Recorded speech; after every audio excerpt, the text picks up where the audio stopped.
We are going to be looking at this subject.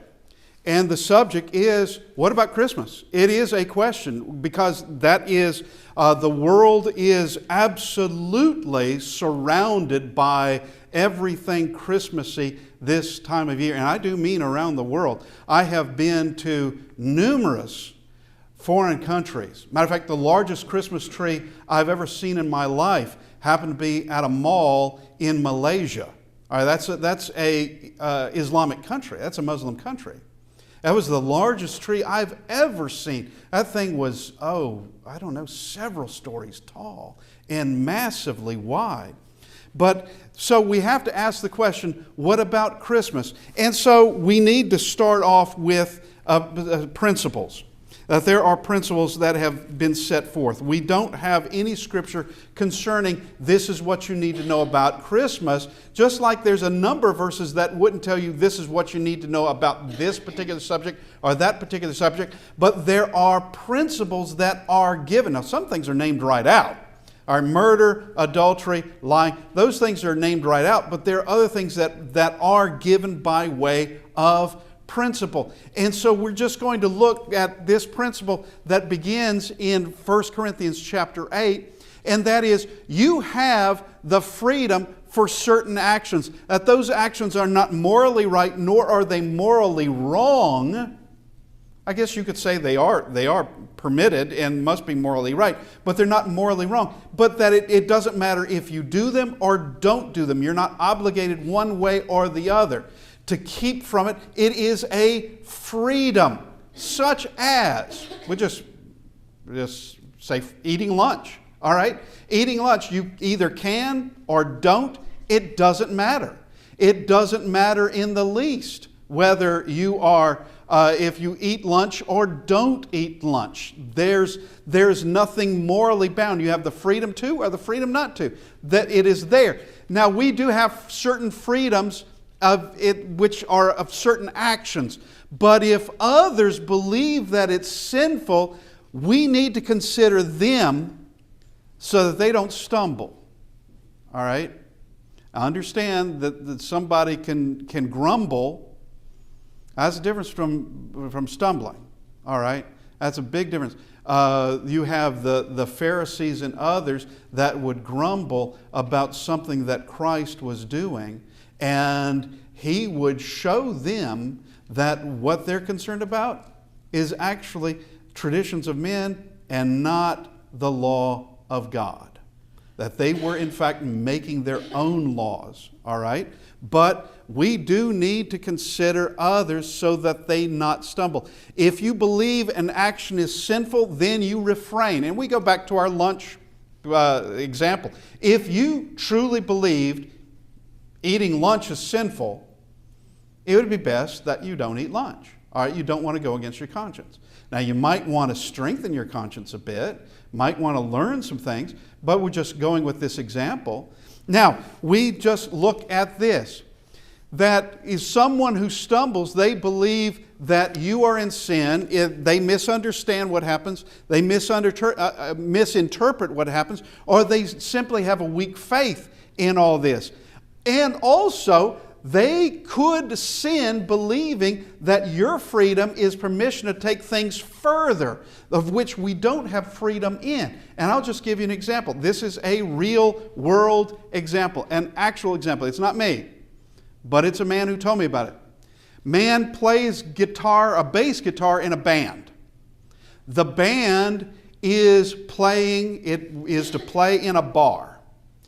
And two boys, now all these are members of the church, two boys recognize that truck at that bar. Now what's the example? What's the example? Well, there's some things that come out of that. The man must be inside drinking, therefore he's sinning. That would be one conclusion. That'd be one conclusion. Another conclusion is it's okay to drink. This is permission to drink because this man, we saw his truck at the bar. There's nowhere else for him to be other than the bar. So, is playing bass guitar in a band sinful on its own? No, it's not sinful in the least. There's nothing wrong with it. But there could be situations, there could be things where it's best not to play in the band. Maybe in this situation, but not in that situation. Maybe where this is occurring, maybe where, whatever this is isn't occurring over here. It would have to be judged bit by bit. But on its own, there's nothing wrong with playing a bass guitar in a band. There's nothing wrong with that at all. And as it turned out, the man we're talking about was confronted by the dad of the two boys and said, "What example are you being to them? Because they come to you on Sunday morning for their class, and they know you've been in the bar." They know it.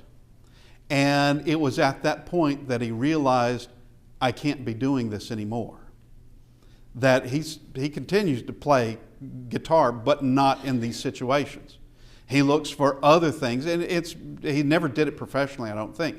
But he's evidently very good, and that's what he does. Now, principle, going into this, 1 Corinthians chapter 8, here is the principle, and it had to do with something that was a common occurrence in Roman culture, and that is there would be animals slaughtered in temples, and these are temples of idols.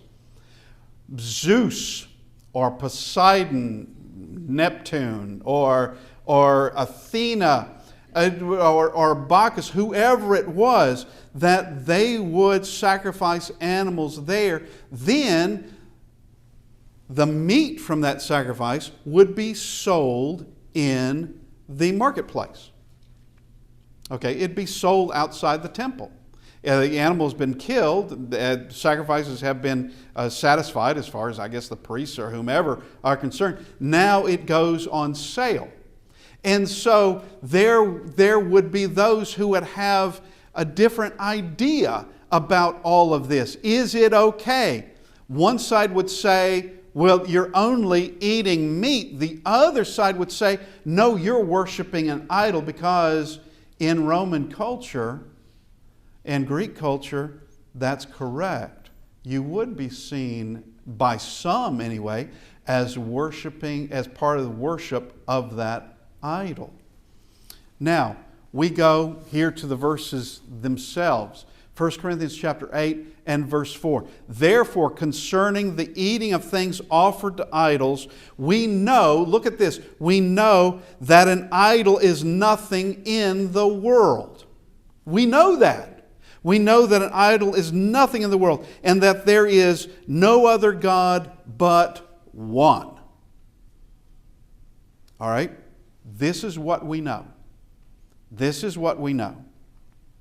For even if there are so-called gods, whether in heaven or on earth, as there are many gods and many lords, what's the meaning of that? Things concerning what men will worship.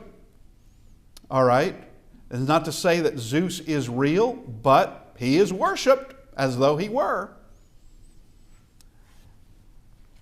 Yet for us, there is one God, the Father, of whom are all things, and we for Him, and one Lord Jesus Christ, to whom are all things, and through whom we live. So here is the knowledge. We know that there is just God, and we know concerning His Son, Jesus Christ. We know that. All right, but some may see things a little different. However, there is not in everyone that knowledge. For some, with consciousness of the idol, they still think the idol is something, not just wood or stone or artistry in just this chunk of material, that this actually is a God. They're coming from that background. Something's going to be hard to get out, hard to weed out and take time. But with consciousness of the idol, until now, eat it as a thing offered to an idol, and their conscience being weak is defiled. Meaning that if you have someone who is taking what has been sacrificed in the idol, sacrificed in the temple of the idol, and they eat it, and they know the idol is nothing. And their intent is not to worship whatsoever. Their intent is that God made this, not that idol up there. God made this. This is free for me to eat. Yes, you have the freedom to eat that. But there are others who, they don't have that same kind of knowledge. They may very well be following Christ, but they came from a background of worshiping that idol, and they see it as something that is inherently wrong to do. That they're trying to escape that idol, but now they're going back to it if they're eating from that temple. But food does not commend us to God, for neither if we eat are we the better, nor if we do not eat are we the worse. Neither here nor there. It doesn't matter if it came from a temple of idols or not. But beware, here is the principle. But beware lest somehow this liberty of yours becomes a stumbling block to those who are weak. This is showing a love for others. And yes, depending on your culture will depend on certain things. All right, there are certain words that we use commonly in this country that have a completely different meaning and connotation somewhere else. Completely different. And vice versa. There are things, when the first time we went to Australia, we were kind of warned there are certain words we commonly use here. Not seen as anything here. But in Australian culture, it has a different meaning. And we were told the meaning is, oh yeah, well, that's not good. Yeah, had no idea. So it's a matter of being careful of what you say. What is absolutely seen as nothing here, it may be bad somewhere else.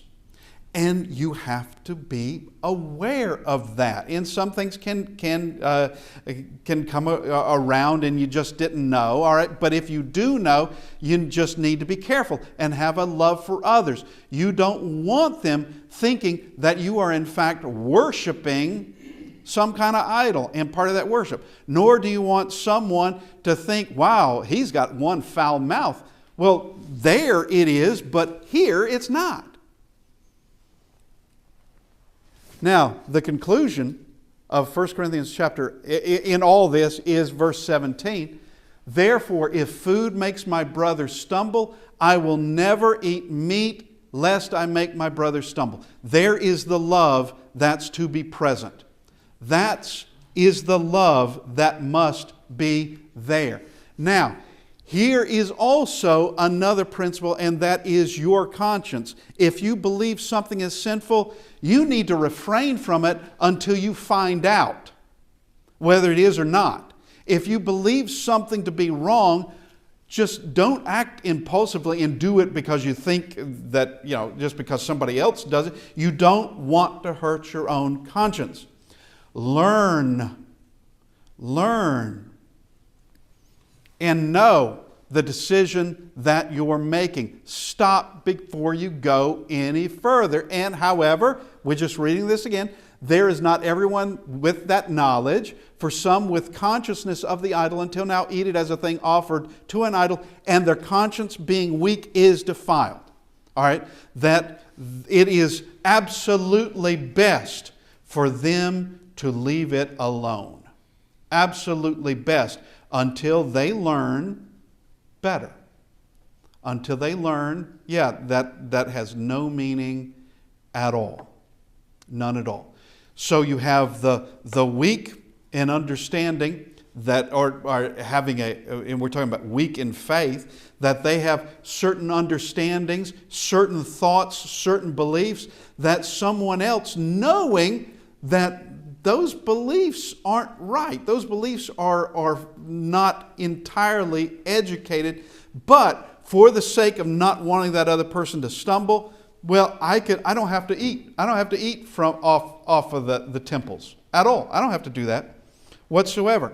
Now, we get to Christmas. What exactly is Christmas? And is celebrating Christmas okay? We're going to have to apply the same principles in this, because the principles will apply in many, many things in life. Okay? What exactly is it? Well, through the centuries, numerous countries have celebrated this time of year. And it's been for centuries. And it's natural. People will want special days. Now, we have birthdays, we have anniversaries. Those are considered special days to a person. And there are times when we may want to get together, like the 4th of July, things like that. There are special days, and it's natural that people like them. I'm not sure I can think of a culture where we can know much of their history where they didn't have some kind of festival, some kind of special day, something that they were doing. That it's just found in humanity. That's what we do. And there were yearly feasts that were proclaimed in the Old Testament. And it's God that set them. He established those of where all of Israel came together for one big occasion. And it was a something. It was special.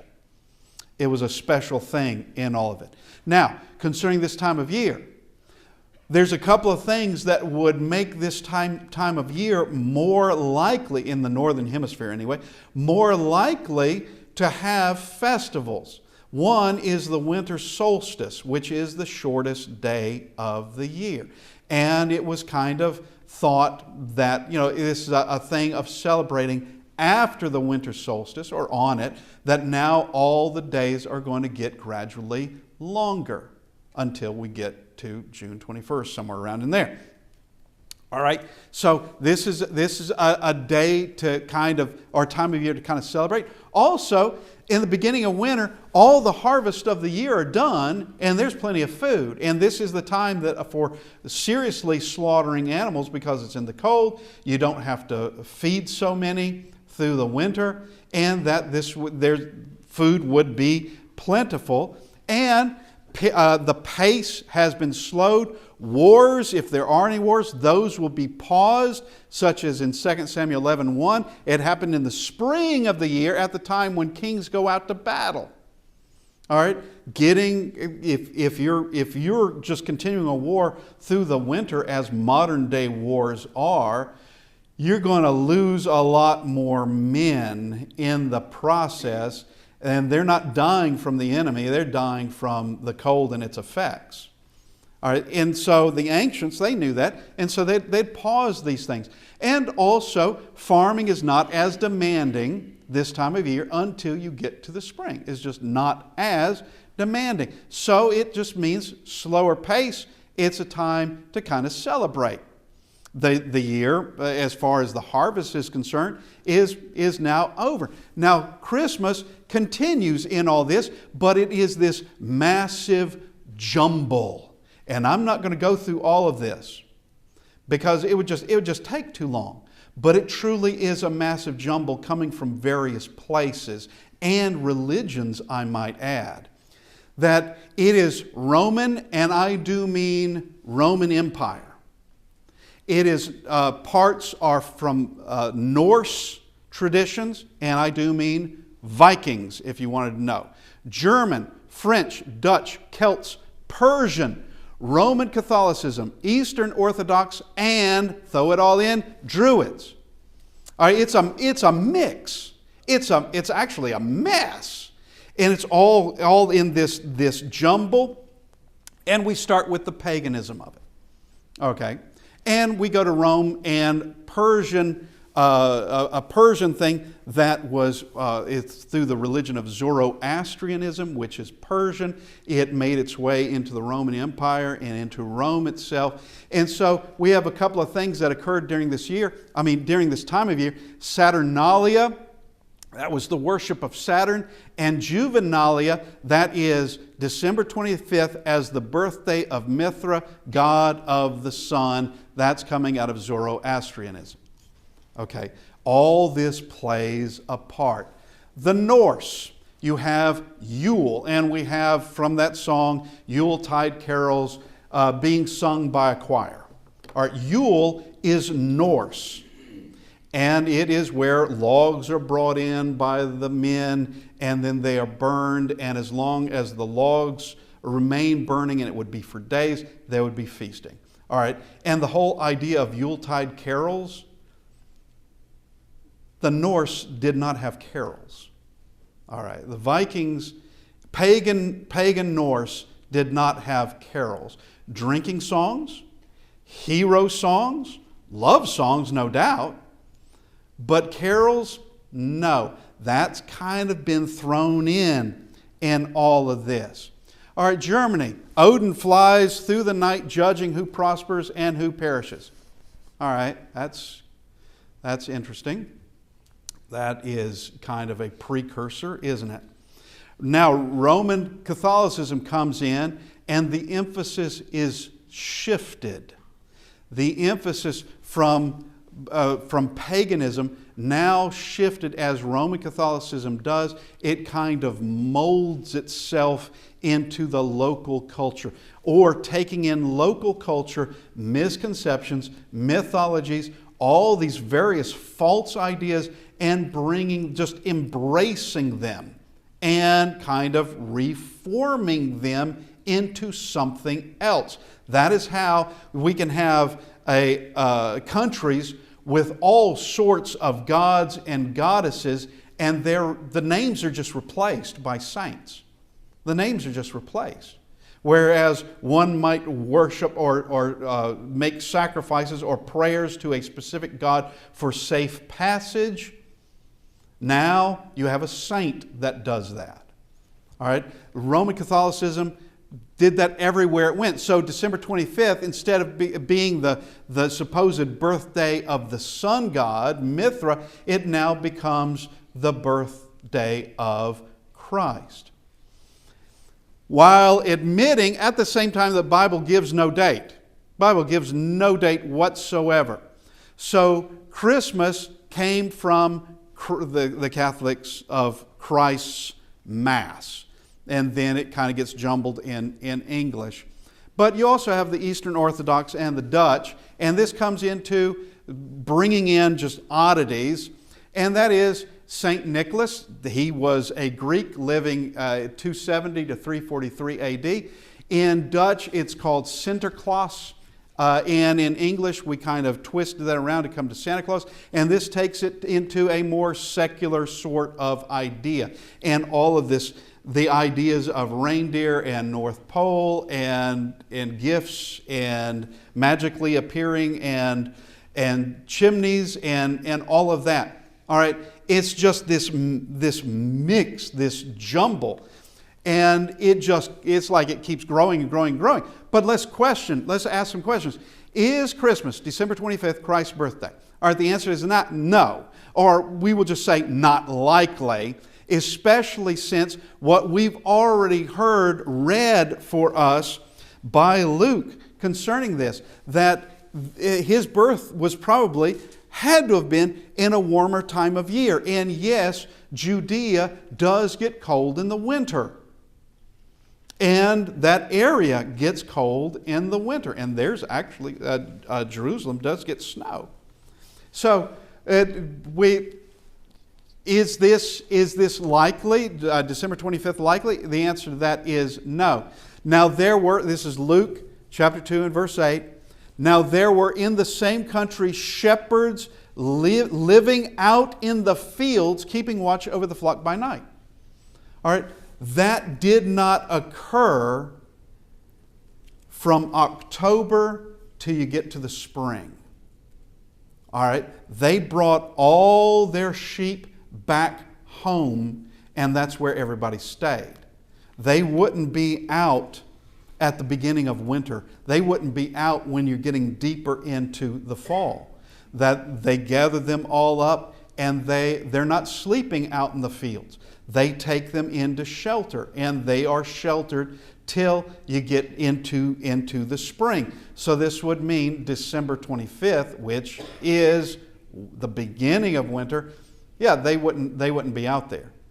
Now, we can give a guess, but we're not going to be able to be exact about it. We can give a guess. Because in Luke 1, verses 5 through 26, Zechariah serves as a priest in the division of Abijah when Gabriel tells him he will have a son named John.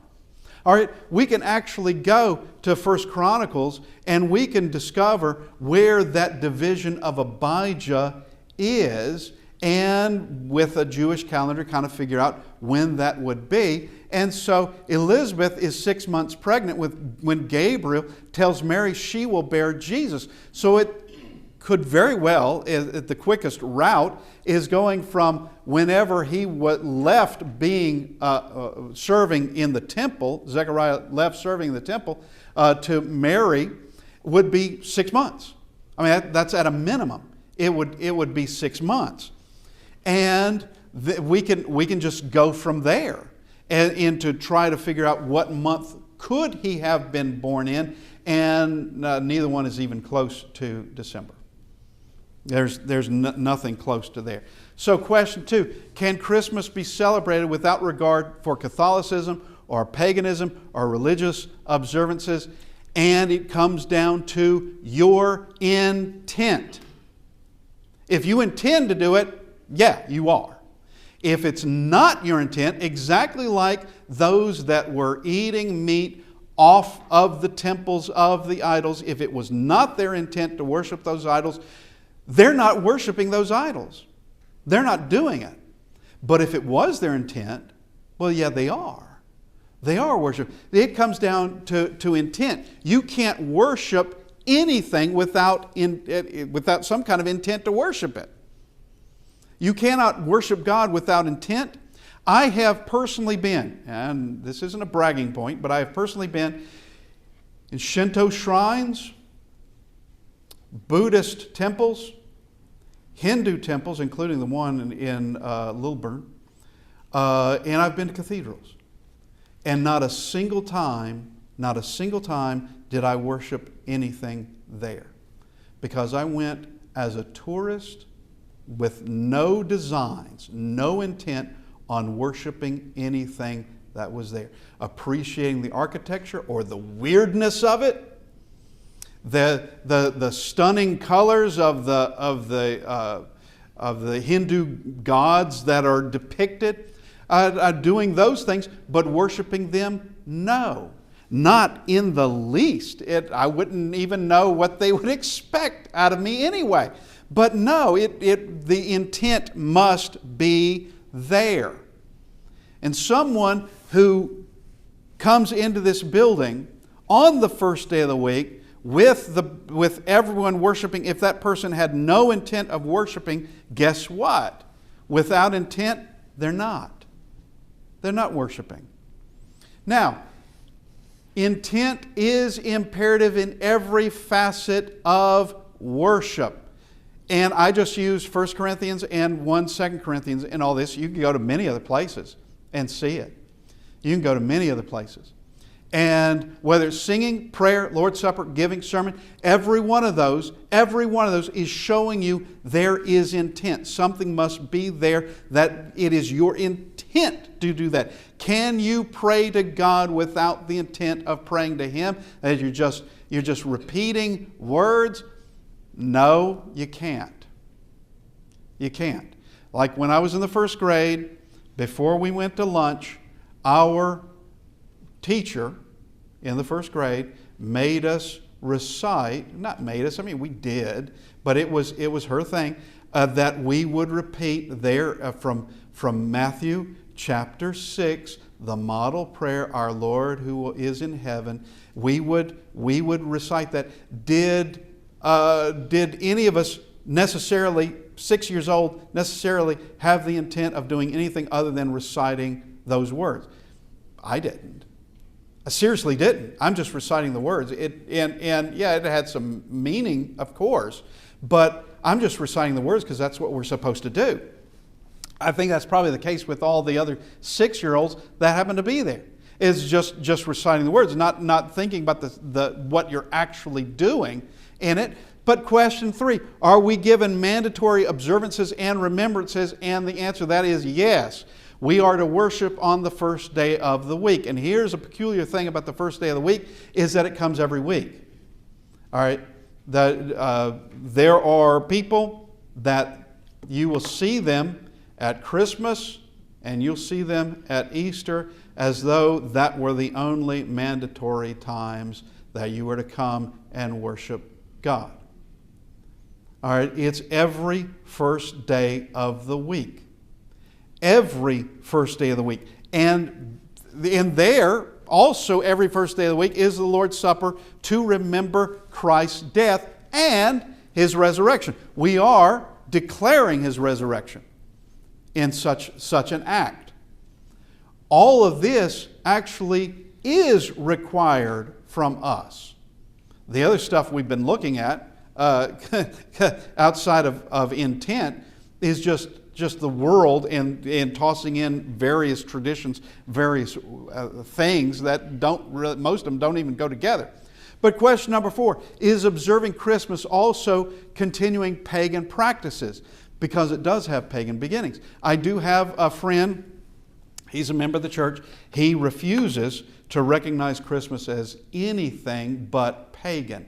And we have a very good relationship. We do.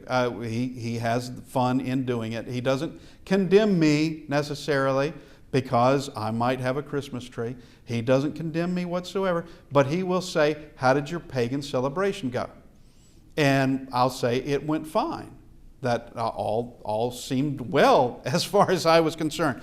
But is observing Christmas also continuing in pagan practices? Well, the thing would have to be, well, where are you? Because in some places of the world, it may be considered that.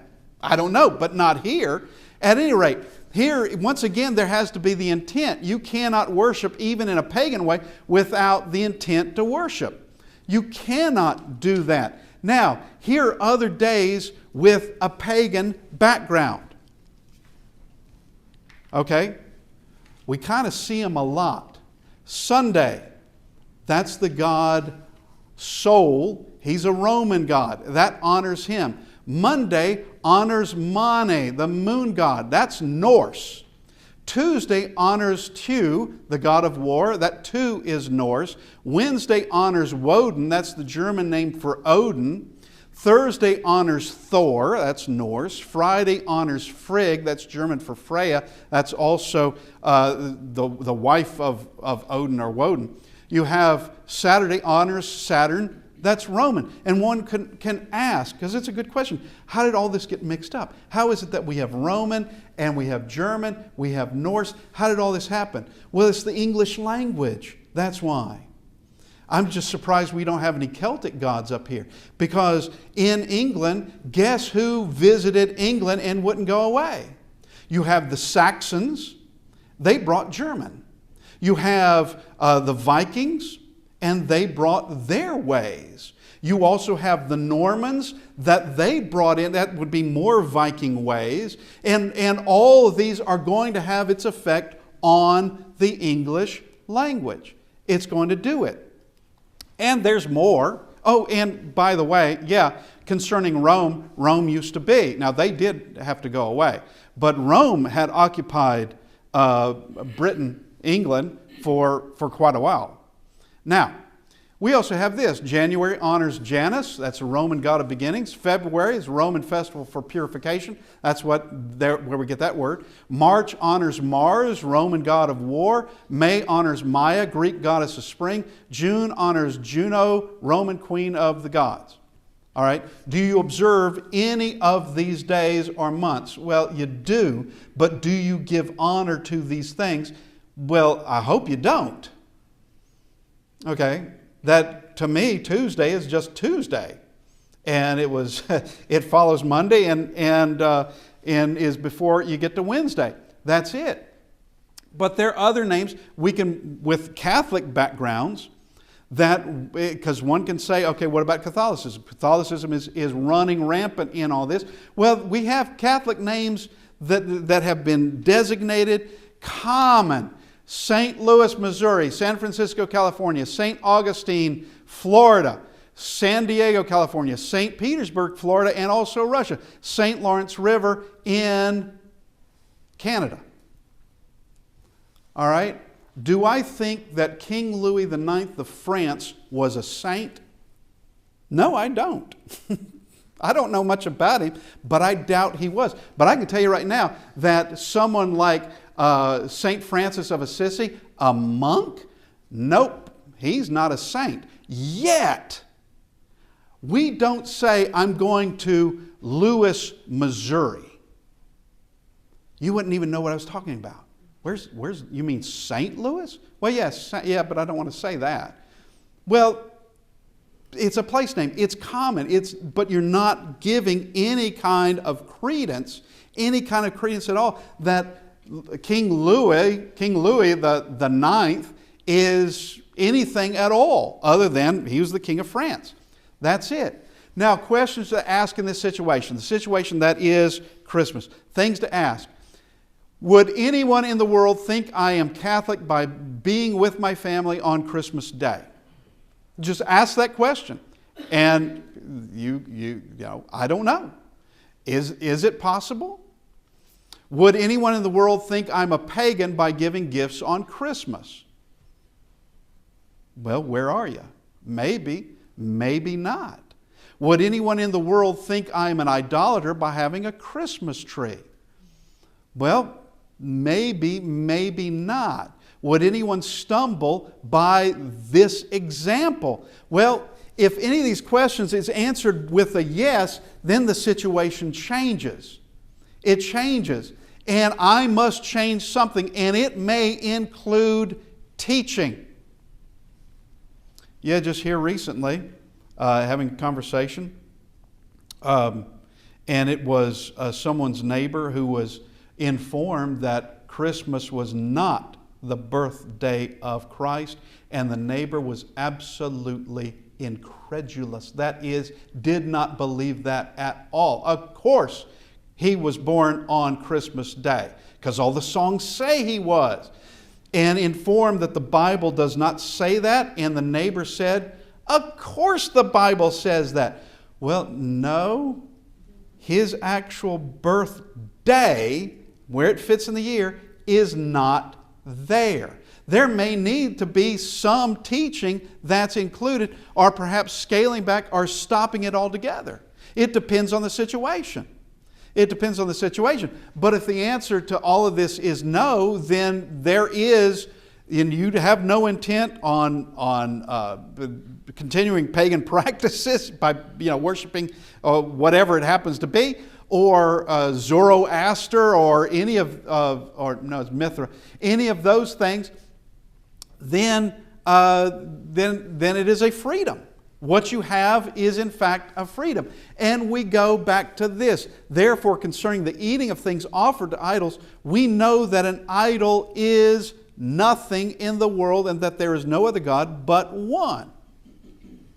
All right, with the knowledge that Christ brings, there are certain freedoms that come along with it. But remember the principle there. If it causes someone else to stumble, we need to pay attention to that. And as we said, may need to just go ahead and forego if that's the case. The intent, is it a religious observance or a time with family, friends, and everyone around you? All right, what is the intent? That's going to matter. And we come to all of this. And that we have freedoms in Christ. There are certain things we are allowed to do. Now, there are certain things we are not allowed to do. And one of those is to have a behavior that's going to cause someone to stumble. Now, there's some things that we may not be able to help, but there are some things that we can help. And as Paul states, if eating meat causes my brother to stumble, I'm not going to eat meat. Now, he meant that. He meant that. That at least while he's around the one who had a problem with that, he wasn't going to eat meat. Now, if he goes back to Jerusalem, they don't have a pagan background there. They would eat beef and chicken and various sorts of meat. They wouldn't have a problem at all with that. So when he's in a different place, he could eat meat. But if he's in certain areas, especially in the Gentile world, where there was an issue about it, he could just stick to vegetables. Okay, and that is the way we should treat everything in life. We may have the right to do something, the freedom to do something, but doesn't mean that we need to do that. So it's a matter of judgment, and it always is. It's a matter of judgment. And if it becomes a problem, then you reassess. You do that. Now, this is not a thing for evangelism, though it could definitely be used as such.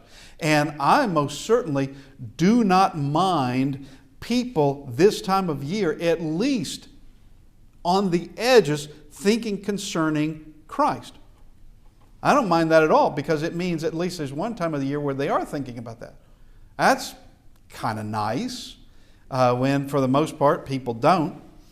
But we need to examine everything about us, and the heart of the righteous seeks an answer, taking things prudently, cautiously, and then coming to the answer, coming to the proper conclusion. That's what we want to do. This morning, as this day is here and it will go, so too will the day of judgment. It will be here just like this day was here, and it will be gone, just as this day leaves. And that day is going to see Christ judging everyone. And that includes me and you. Everyone. And He's going to judge us in righteousness. This morning, if you need to respond to the invitation, we ask that you come as we stand and sing.